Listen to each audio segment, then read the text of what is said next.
Matthew Henry's Commentary on the Whole Bible. An exposition, with practical observations, of the book of the prophet Isaiah. Chapter 31.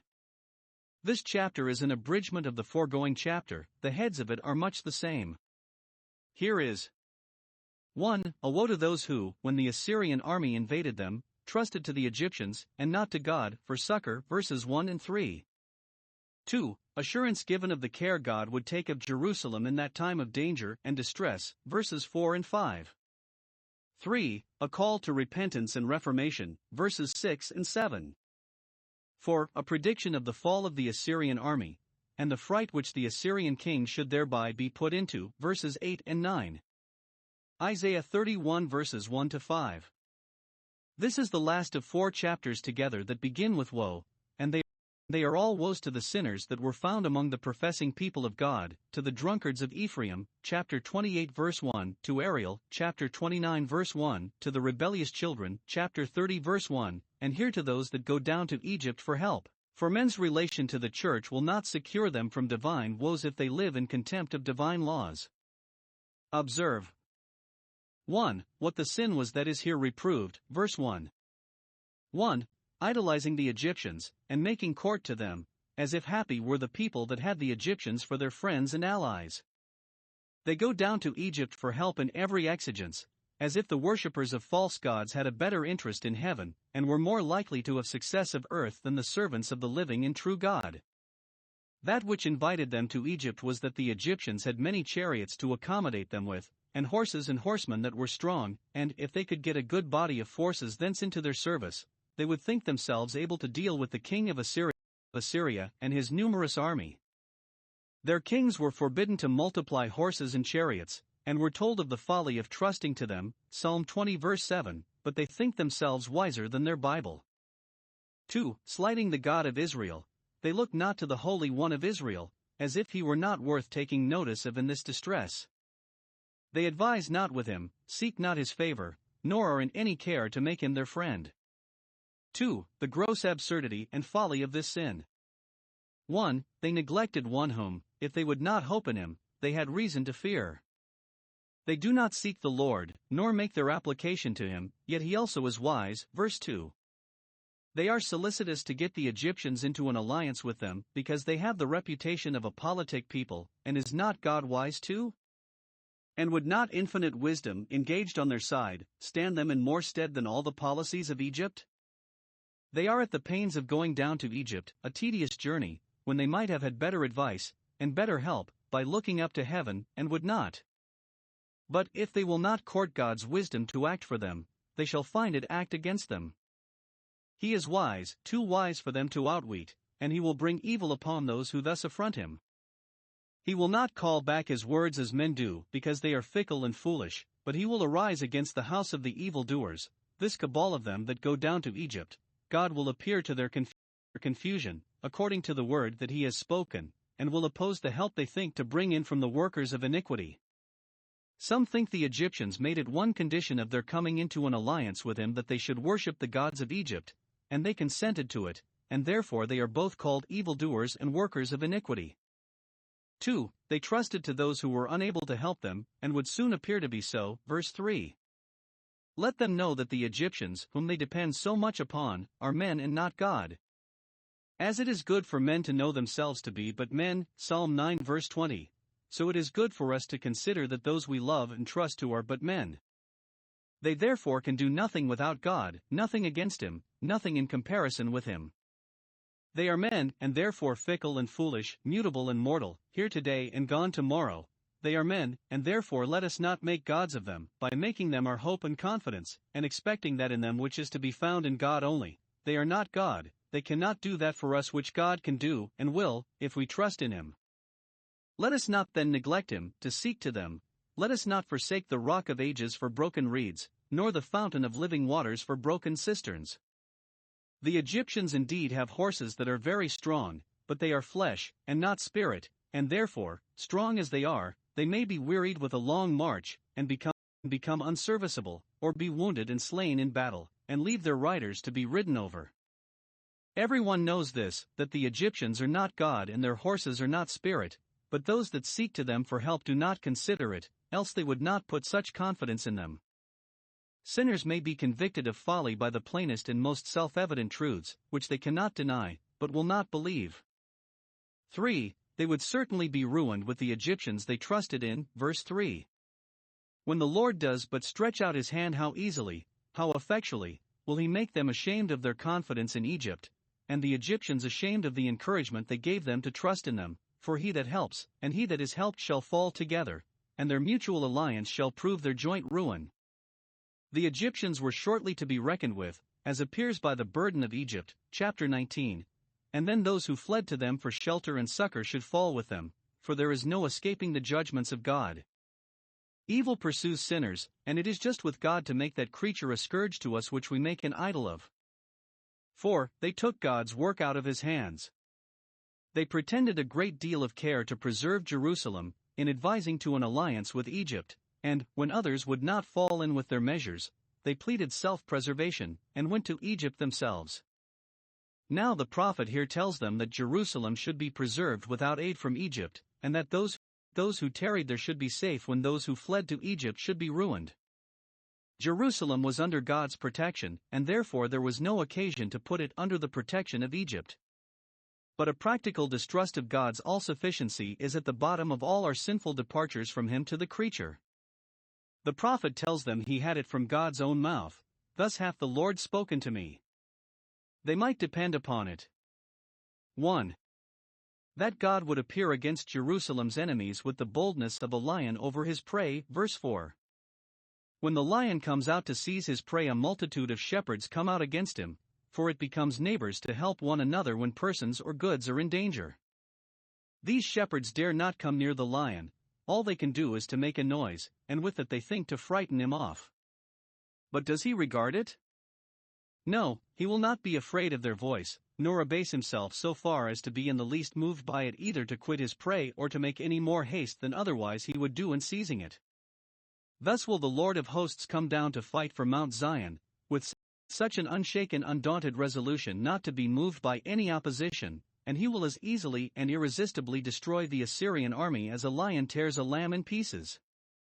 Whoever appear against God, they are but like a multitude of poor simple shepherds shouting at a lion, who scorns to take notice of them or so much as to alter his pace for them. Surely those that have such a protector need not go to Egypt for help. 2. That God would appear for Jerusalem's friends with the tenderness of a bird over her young, verse 5.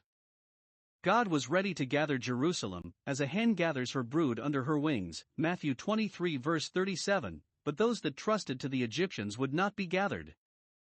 As birds flying to their nests with all possible speed, when they see them attacked, and fluttering about their nests with all possible concern, hovering over their young ones to protect them and drive away the assailants, with such compassion and affection will the Lord of hosts defend Jerusalem.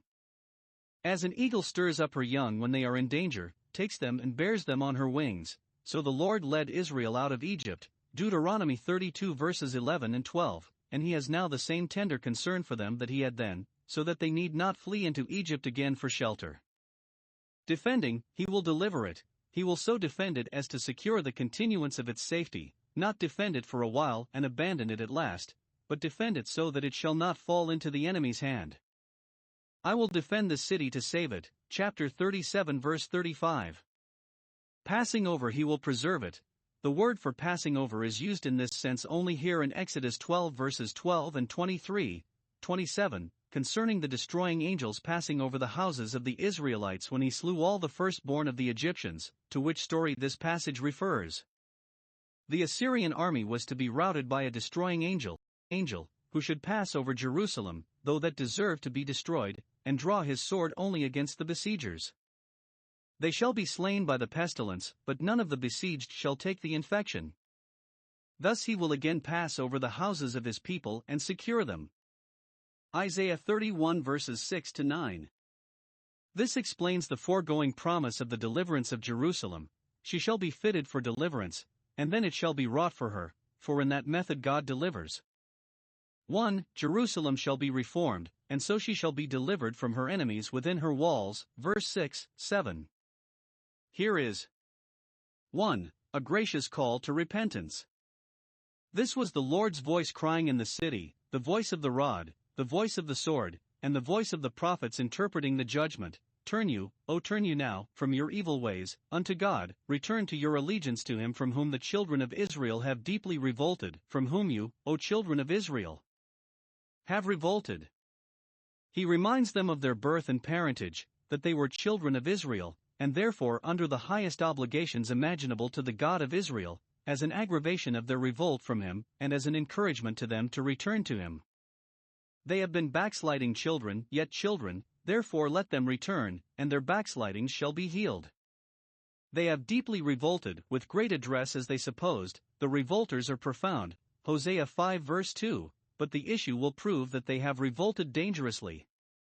The stain of their sins has gone deeply into their nature, not to be easily got out, like the blackness of the Ethiopian.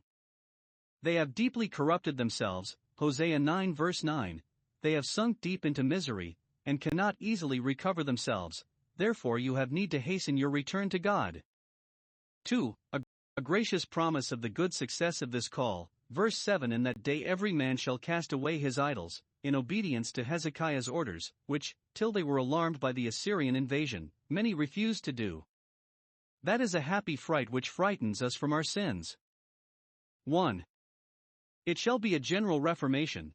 Every man shall cast away his own idols, shall begin with them before he undertakes to demolish other people's idols, which there will be no need of when every man reforms himself. 2. It shall be a thorough reformation, for they shall part with their idolatry, their beloved sin, with their idols of silver and gold, their idols that they are most fond of. Many make an idol of their silver and gold, and by the love of that idol are drawn to revolt from God. But those that turn to God cast that away out of their hearts, and will be ready to part with it when God calls. 3. It shall be a reformation upon a right principle, a principle of piety, not of politics. They shall cast away their idols, because they have been unto them for a sin, an occasion of sin, therefore they will have nothing to do with them, though they had been the work of their own hands, and upon that account they had a particular fondness for them.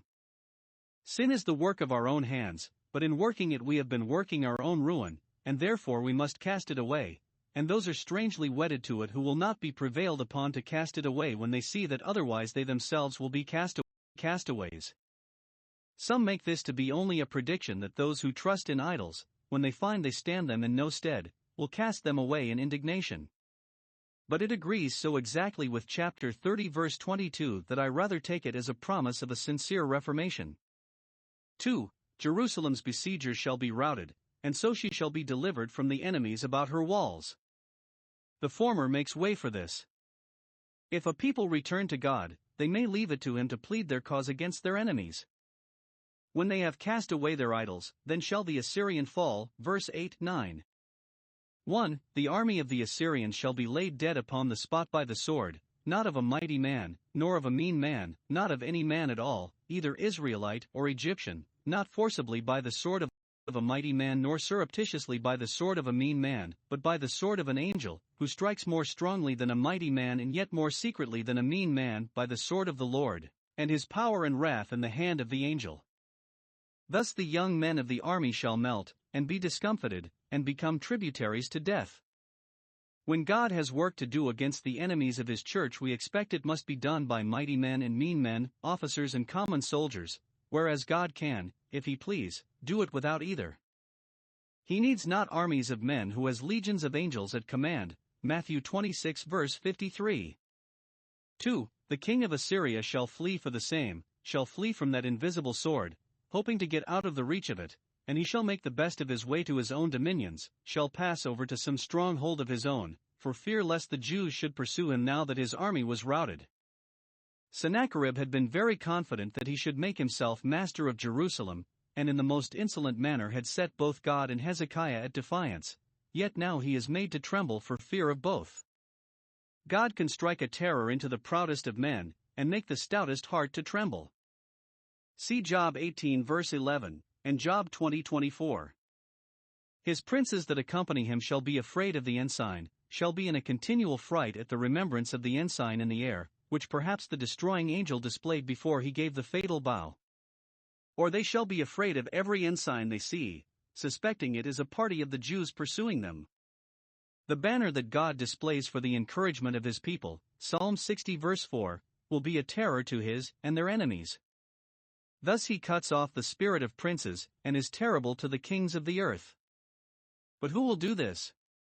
It is the Lord, whose fire is in Zion and his furnace in Jerusalem. 1.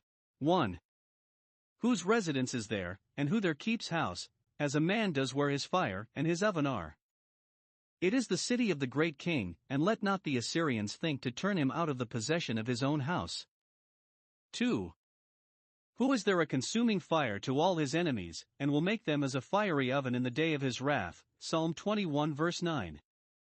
He is himself a wall of fire round about Jerusalem, so that whoever assaults her does so at his peril, Zechariah 2 verse 5, Revelation 11 verse 5. 3. Who has his altar there, on which the holy fire is continually kept burning and sacrifices are daily offered to his honor, and with which he is well pleased, and therefore he will defend this city, especially having an eye to the great sacrifice which was there also to be offered, of which all the sacrifices were types. If we keep up the fire of holy love and devotion in our hearts and houses, we may depend upon God to be a protection to us in them.